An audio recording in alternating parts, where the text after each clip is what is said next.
Hi, I'm Olivia Barnes. A bill has passed in the Student Government Association's General Assembly last Wednesday to reduce SGA senators and committee chairs from being a paid position of $15 an hour to being an unpaid position, and to reduce wages for the executive board and president. Cabinet members' hourly wages have not been changed. This comes after projections by Treasurer Charlie Schaefer-Canner, who predicted that on the previous spending model, the student government would have been bankrupt in less than 2 years. Hi, my name is Charlie Schaefer-Canner. I'm a senior data science major and Spanish minor, and I'm the treasurer of the Goucher SGA. So the way that SGA gets all of its revenue is from, it's called the student activity fee. That is a $250 fee that is part of every Goucher student's bill that they pay when they're paying their tuition.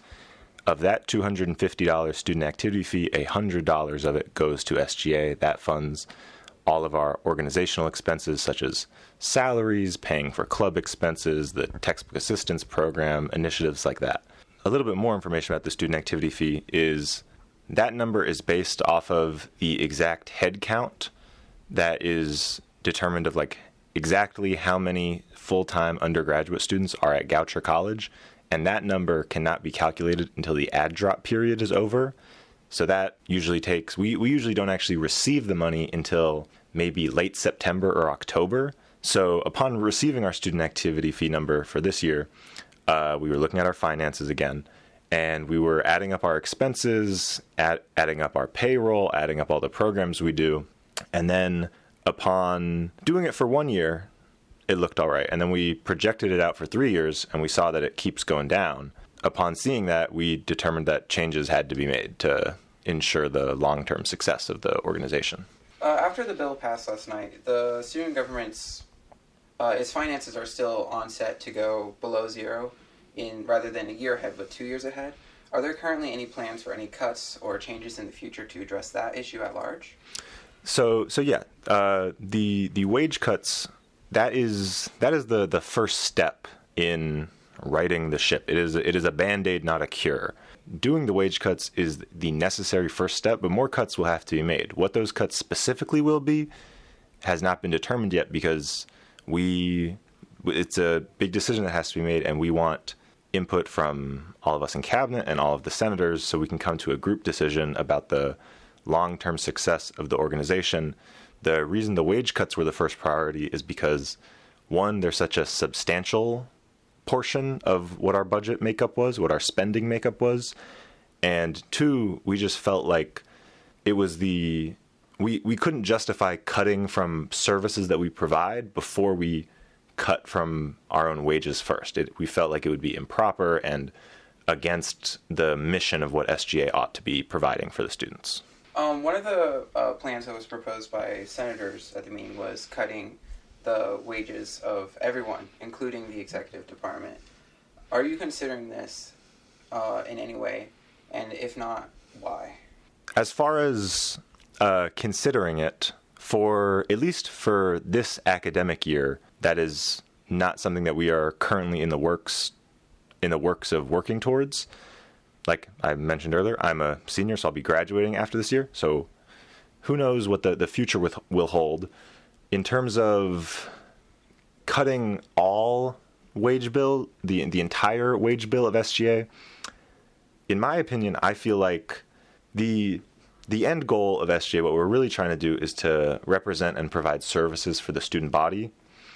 And our main goal is not to have the highest amount of money available in our bank account to spend. That is absolutely an important goal, but we have to balance the wanting to save money while also being able to provide services. If we cut all pay entirely, people in cabinet and e-board, we would absolutely still show up to work and be passionate, because this is a cause and a drive that we are all passionate about. That's why we're in these positions. But just the amount of effort that some of these programs take, it just wouldn't get done to the same degree, because the compensation is a way that we're able to justify some of these long hours that we have to pull on some of these programs. Myself, for the textbook assistance program this year, I moved in a week early, and that week I was working 6-8 hour days sometimes, prepping textbook assistance, going over meetings. We cataloged over 300 books that we received from our friends at the Free Store and CBL that they had received from students just donating them, which was a great thing that they were able to do. But we had to go in and write down all the ISBNs of the books so we could have a list of them so we can compare it to the requests that we got.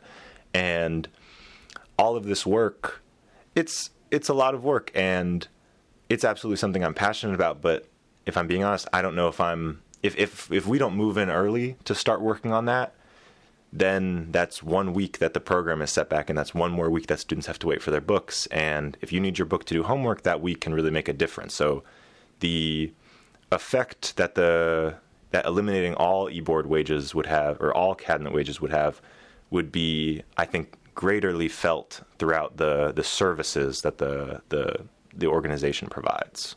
Do you anticipate that in the future there would be any cuts made that would affect the RSO budget, or that would affect how RSOs are able to receive money? Sure. So in terms of the future, for this academic year, no, because we've already had RSOs submit allocation requests to get a budget from SGA, and those have been approved. And since those have been approved, we will not be going back on those and taking money back that we had already approved. That's not something that is on the table for this academic year. Going forward, I think that is something that will probably be considered.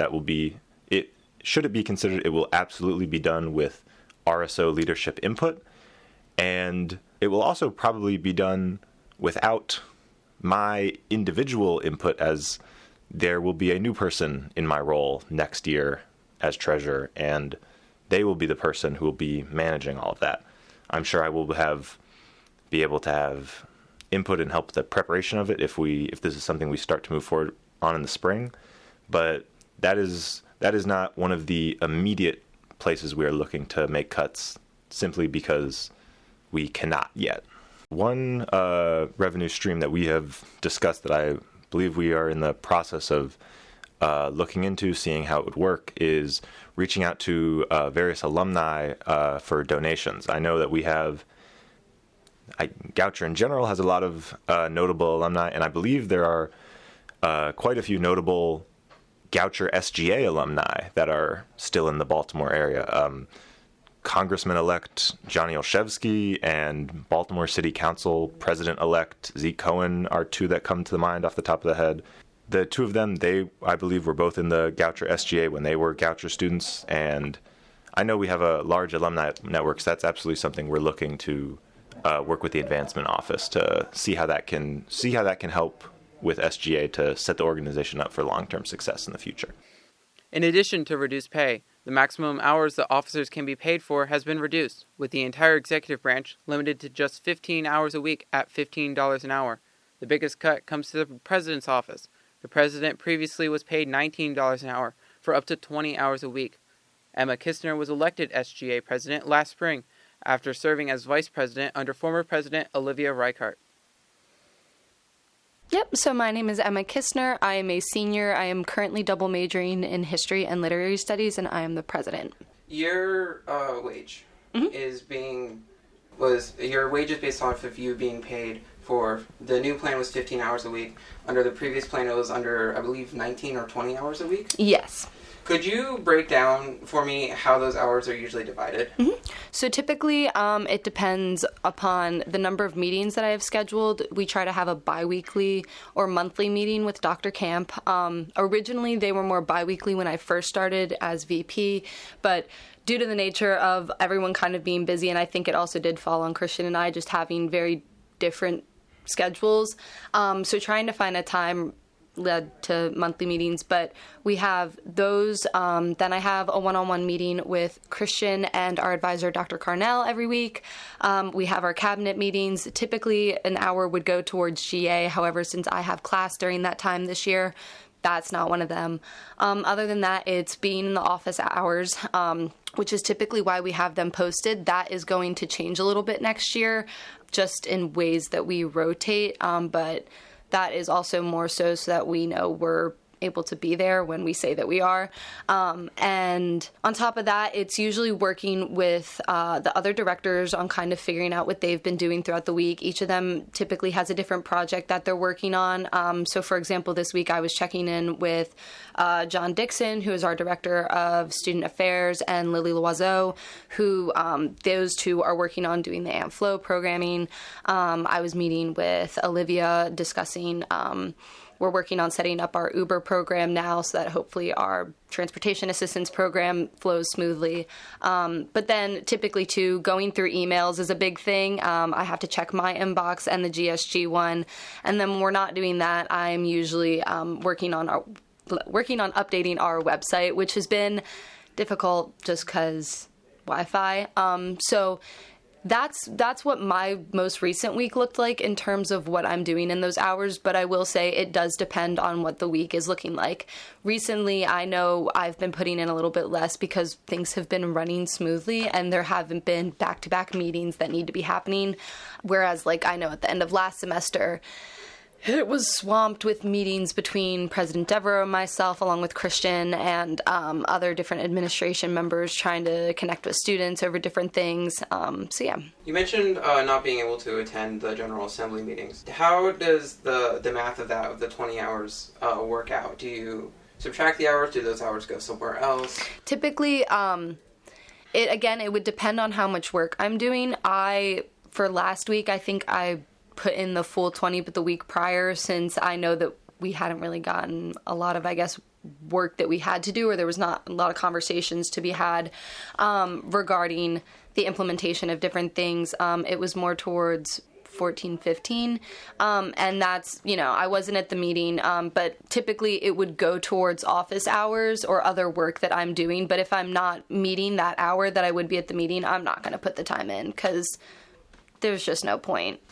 This semester, your semester or your year-long wage has gone down from $5,700 to $2,700. How is this wage difference do you anticipate that it's gonna affect your ability to govern or to fulfill SGA's responsibilities? I think currently the way that it is, no. If I had to take a 100% pay cut, yes. And that is because I'm more or less a full self-supporting student. I have family nearby that I can rely on, but their finances are not great right now due to, family things that are happening. And I would love to say that I could, but on top of my classes and the other things that I've already committed myself to, that wouldn't be possible without any pay completely.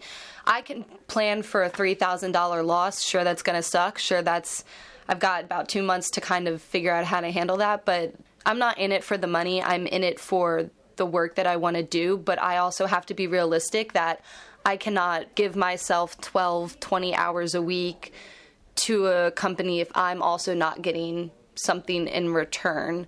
And I'm fine taking whatever it needs to be, but realistically, I just cannot work without pay at the moment in my life, so. SGA began paying its senators during Jeff Castro's administration from 2022 to 2023, using accrued funds that had not been used for RSOs during the COVID-19 pandemic. Currently, the SGA's funding cuts will not change how much money is allotted to the RSOs. I'm Aaliyah Dioses. I am a bio major. I'm a senior, and I am a senator. Okay. How is the pay cut going to affect your abilities to act as a senator with your responsibilities and such? To be honest, I feel like I would be less motivated, to be honest with you. However, I feel like I could do some work because I do care about the well-being and just about students in general. However, I feel like I feel like having these budget cuts on us specifically and not necessarily the executive board is kind of unfair. It's a double standard. Don't get me wrong, I understand that they do a lot of work, but so do we. And I feel like if some of us were not going to get paid, then all of us shouldn't get paid in order to be fair. At first, I was just like, wow, where's this money going? Like how a lot of stuff is with Goucher, especially with increasing the tuition and budget cutting in other jobs as well. Yeah, that's just mainly the main reaction for me is, where is this money going? Thank you so much. My name's Luca Forno-Diadamo. I'm a sophomore. I'm a senator. Hope and planning on declaring a creative writing major. Okay. How is this change in pay going to affect your abilities to act as a senator? In all honesty, I don't think it'll affect my abilities all that much. It's just going to become something that I am passionate about, that is just going to be competing with other things that I'm passionate about versus what it is now, which is something I'm passionate about and I'm getting paid for it. So like, if I want to take a Bill Urin screenwriting class, which is Wednesday at this time, I'm more incentivized to do that now that it's just two competing kind of hobbies. I do think that the way that the pay has been split currently is a bit self-serving in regards to who is being paid and who is not. I think that it's kind of arbitrary that things have been declared that certain jobs need to be paid to produce high output work and reliable work, but other jobs don't. And I mean, there are 60 work hours that have just been turned into not paid work hours. And just because that's been spread out across a number of people, I feel like the impact has not been given the thought it's deserved. I mean, at the end of the day, I think it's necessary that these cuts have been made. I just think that it hasn't been gone far enough, and I think that where we have stopped is arbitrary. I mean, I wasn't happy. It's currently the only job I hold on campus. It's not much, but I also don't have that many life expenses, which is, I know, fortunate for me. It's not a position that everyone can find themselves in. So I was a bit upset, but I mean, it was $30 a week, which it really isn't all that much in the grand scheme of things. There's other things I can do, and now in the future, I know that I can just look for another job. It is a bit annoying that it's happened partway through the first half of the semester, which means that it's very hard to find a job right now within the campus, which is something I'd like to do. I don't know how much I'd want to start looking in the wider Towson area for a job currently. The Quindecim receives financial support from the Student Government Association's RSO Fund, in addition to occasional advertisers. You can join the Quindecim if you want to contribute reporting, sundry, or opinion to be published on our website at quinnews.com. Jimy is our producer and Rar is our editor. You're listening to Goucher College Radio from the Quindecim. I'm Olivia Barnes. If you liked this, Jimy wrote an opinion editorial on this that you can read on our website. Thanks for listening.